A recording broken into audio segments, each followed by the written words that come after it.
नमस्कार विद्यार्थी मित्रो, आज आपण 6व्या सेमिस्टरमधील 14व्या पेपरच्या अभ्यासक्रमानुसार आपण पहिल्या प्रकरणाला सुरुवात केलेली आहे.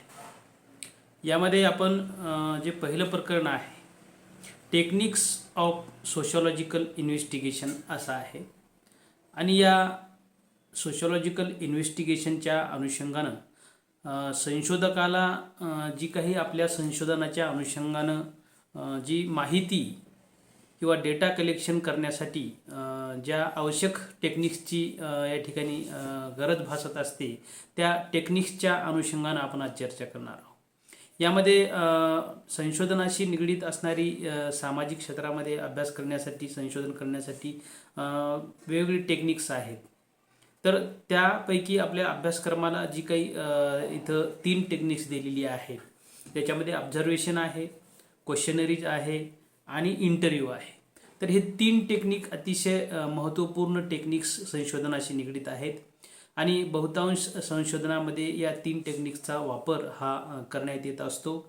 त्याचबरोबर चौथं टेक्निक्स आहे जे शेड्यूल इंटरव्ह्यू म्हणतो आपण, ज्याला मुलाखत अनुसूची म्हणतो. त्या मुलाखत अनुसूचीचाही वापर हा संशोधन क्षेत्रामध्ये खूप मोठ्या प्रमाणामध्ये होत असतो. तर या ठिकाणी मित्र हो, तर आपण आज पहिलं जे काही टेक्निक्स आहे ज्याला आपण ऑब्झर्वेशन म्हणतो, क्वेश्चनरी म्हणतो. तर ते क्वेश्चनरी ज्याला आपण प्रश्नावली असं म्हणतो, तर या प्रश्नावलीच्या संदर्भामध्ये आज आपण माहिती बघूयात. नेमकं प्रश्नावली म्हणजे काय, प्रश्नावलीचा नेमकं या ठिकाणी अर्थ काय आहे, प्रश्नावलीचं काय स्वरूप आहे किंवा प्रश्नावलीमध्ये त्याची महत्त्व काय किंवा त्याची वैशिष्ट्ये काय आहेत किंवा त्याची कोणकोणती प्रकार प्रश्नावलीमध्ये असतात या संदर्भातही आपल्याला चर्चा करता येईल. तर मित्र हो, आपल्याला माहीत आहे की एखाद्या विषयावर माहिती मिळवण्यासाठी जे काही आपण संशोधक उत्तरदात्यांना प्रश्न विचारतो आणि त्या प्रश्नांच्या माध्यमातून संशोधनाशी निगडीत असणारी आवश्यक माहिती तो प्राप्त करत असतो.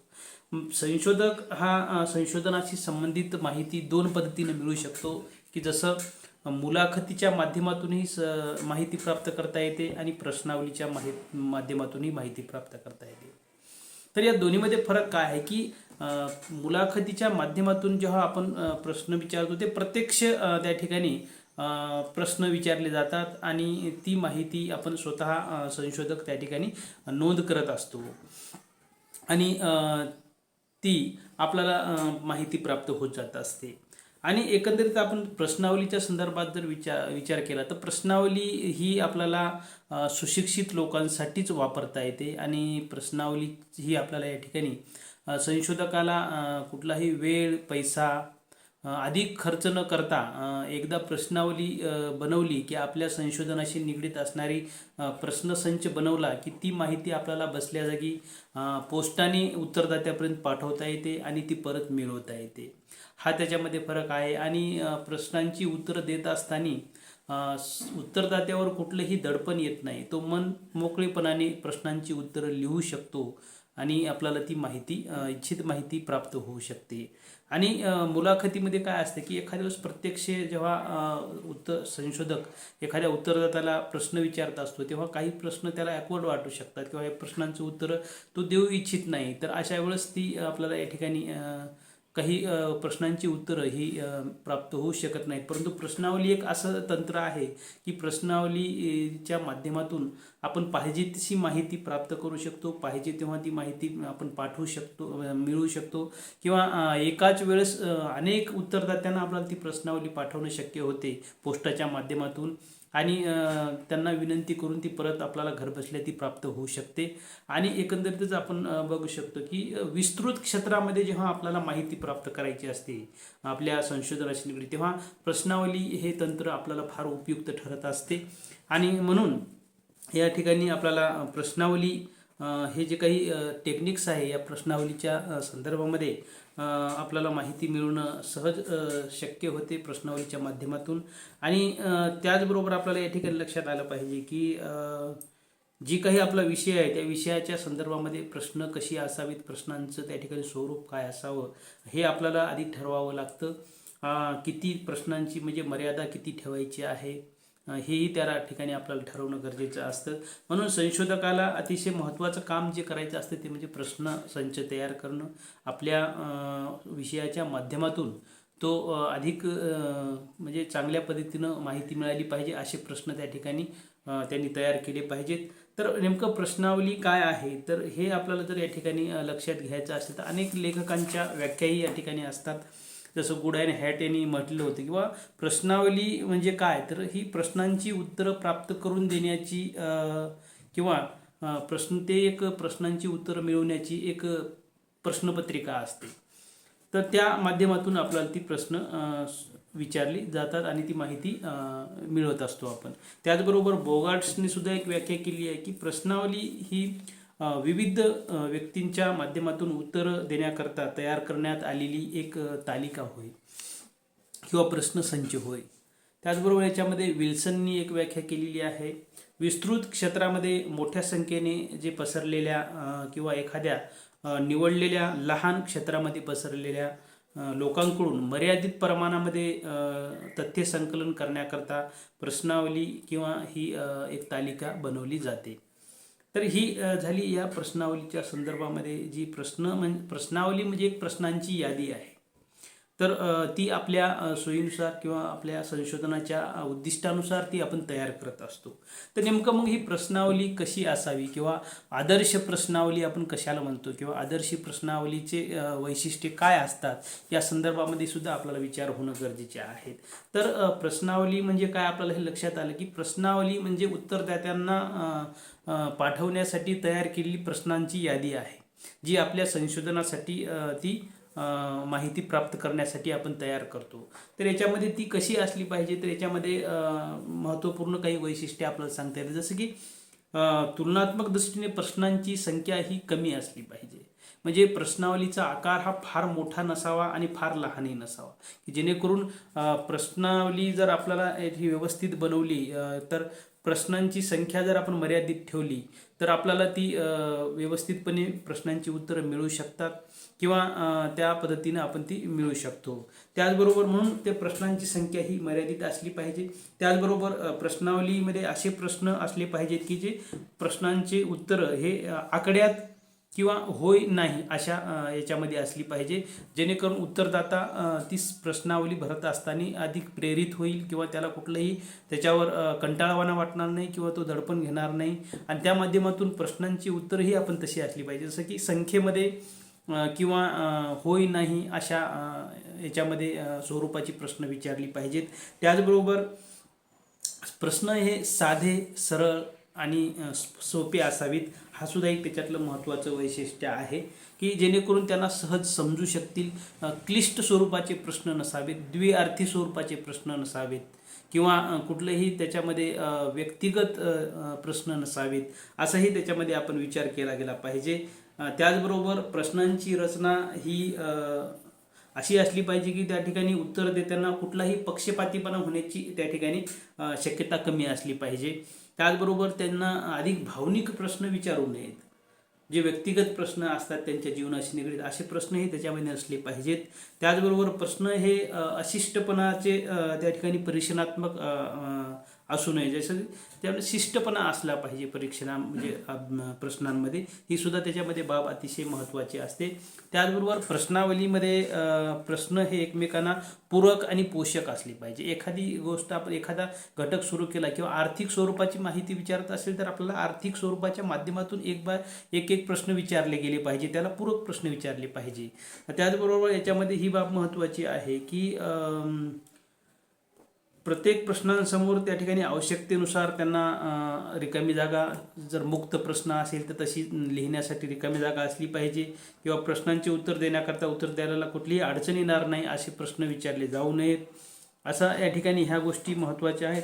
त्याचबरोबर मोठ्या प्रश्नांचं स्वरूप टाळलं पाहिजे की ज्याचं प्रश्नाचं उत्तर त्याला अधिक जास्त वेळ लिहावं लागेल असं त्या ठिकाणी असे प्रश्न विचारले जाऊ नयेत, ही एक आपण खबरदारी त्याच्यामध्ये घेतली पाहिजेत. त्याचबरोबर प्रश्नांची जी काही रचना आहे ती तार्किक दृष्टिकोनातून असली पाहिजे. कुठलंही त्या ठिकाणी प्रश्न विचारत असताना त्याच्यामध्ये कुठेतरी तर्कसंगतता असली पाहिजे की ते प्रश्न आपण विचारत आहोत नेमकं त्याचा उद्देश काय आहे हे सुद्धा आपण त्याचं भान असलं पाहिजे. प्रश्नांची भाषा ही स्पष्ट आणि सोपी असली पाहिजे, किंवा प्रश्नावरील जी काही संवेदनशीलता आहे ती आपण प्रश्न टाळावे. जसं म्हणतो की भावनिक प्रश्न ते सुद्धा आपण टाळले पाहिजेत.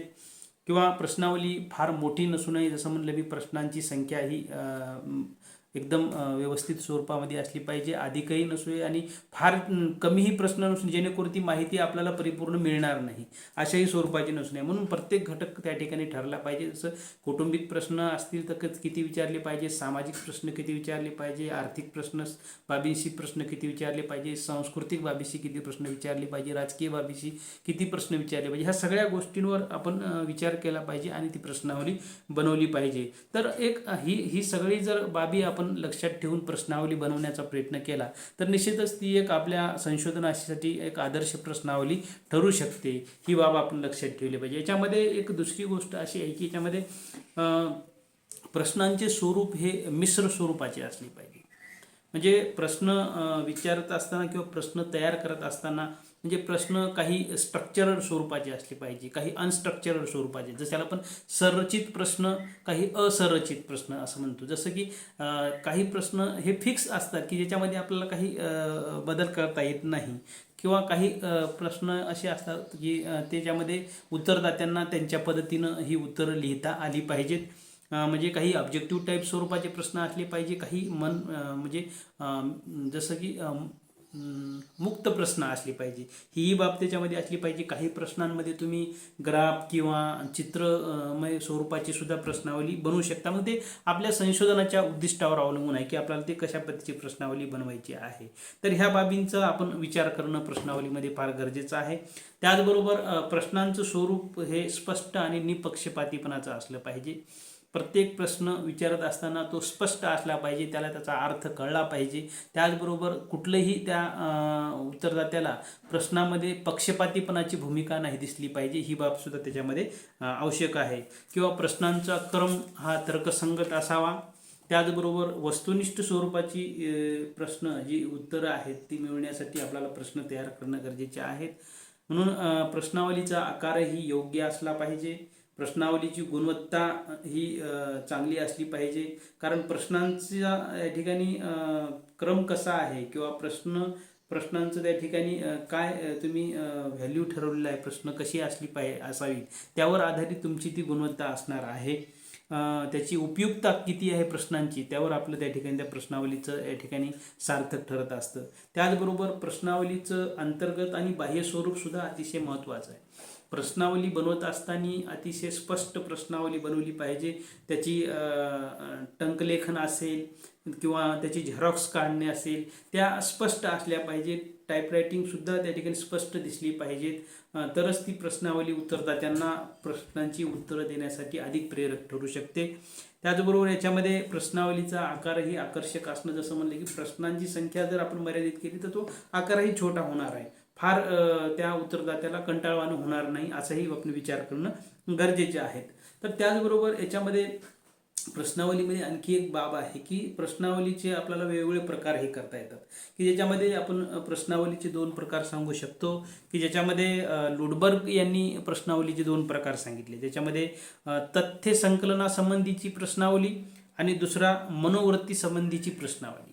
तर ही तथ्य संकलनाची संबंधी असणारी जी प्रश्नावली आहे की ज्याच्यामध्ये संशोधकाचा उद्देश काय आहे, संशोधकाला नेमकं संशोधनाच्या अनुषंगानं कोणती माहिती प्राप्त करायची आहे, त्या अनुषंगानं मग त्या समूहाचं एखादं आर्थिक उत्पन्न असेल, खर्च असेल किंवा कौटुंबिक रचना असेल किंवा धर्मसंबंधी माहिती असेल, वैवाहिक स्वरूपाची माहिती असेल किंवा वयोगटाच्या अनुषंगानं असेल, शिक्षण असेल, सामाजिक, ह्या अशा स्वरूपाची जी माहिती प्राप्त करण्याचा या ठिकाणी प्रश्नावलीचा उपयोग केला जातो. म्हणून त्याला डेटा कलेक्टिव्ह क्वेशनरी आपण असं म्हणतो आणि प्रश्नावली तथ्यासंबंधीची प्रश्नावली असे म्हणतो. त्याचबरोबर दुसरा जो प्रकार आहे तो मनोवृत्ती संबंधीचा जो प्रकार आहे की या प्रश्नावलीचा उपयोग एखाद्या विषयाच्या संदर्भामध्ये उत्तरदात्याचं मत जाणून घेण्याची याच्यामध्ये प्रश्नावली तयार करली, की एखाद्या वस्तुस्थिती संदर्भामध्ये एखाद्या घटनेच्या संदर्भामध्ये त्यांचं मत काय आहे हे जाणून घेण्याकरता आपल्याला ही मनोवृत्ती संबंधीची प्रश्नावली बनवता येऊ शकते, ज्याला आपण ॲटिट्यूड क्वेशनरी असं म्हणतो. तर याच्यामध्ये अनेक घटक असू शकतात. निवडणुकीच्या संदर्भामध्ये सर्वेक्षण असू शकते किंवा विविध समस्यांच्या अनुषंगाने संदर्भामध्ये लोकांची मनोवृत्ती काय आहे या संदर्भातही प्रश्नावली बनवता येऊ शकते. तर हे दोन प्रकार लुडबर्ग या विचारवंतांनी सांगितले होते. त्याचबरोबर याच्यामध्ये काही विचारवंतांनी प्रश्न सांगितले की याच्यामध्ये श्रीमती पॉलिन येंग यांनी सुद्धा काही प्रश्नांची प्रकार सांगितले की याच्यामध्ये स्ट्रक्चरड क्वेश्चनरी ज्याला आपण संरचित प्रश्नावली म्हणतो. आता या संरचित प्रश्नावली ही एक कशी आहे की मापक स्वरूपाची प्रश्नावली आहे. प्रश्नावलीचा उपयोग हा सुद्धा याच्यामध्ये एखाद्या विस्तृत क्षेत्रामध्ये जी आपल्याला माहिती प्राप्त करायची आहे तर त्यासाठी आपल्याला ही माहिती संकलित करण्यासाठी प्रश्नावली खूप उपयोगी ठरत असते. की ही संरचनित प्रश्नावली जी अशी आहे की प्रश्नांची रचना ही संशोधक म्हणजे प्रश्न माहिती मिळवण्यासाठी पहिलेच त्या ठिकाणी तो संशोधन सुरू करण्यापूर्वीच माहिती कशा पद्धतीने मिळवायची आहे किंवा प्रश्न कसे असले पाहिजे याच्यामध्ये तो विचार करत असतो. कारण नंतर मात्र त्यामध्ये आपल्याला कुठलाही बदल किंवा परिवर्तन करता येत नाही. म्हणून ती संरचित प्रश्नावली आहे, स्ट्रक्चर्ड आहे. म्हणून याचा उपयोग सुद्धा संशोधनाच्या अनुषंगानं केला जातो.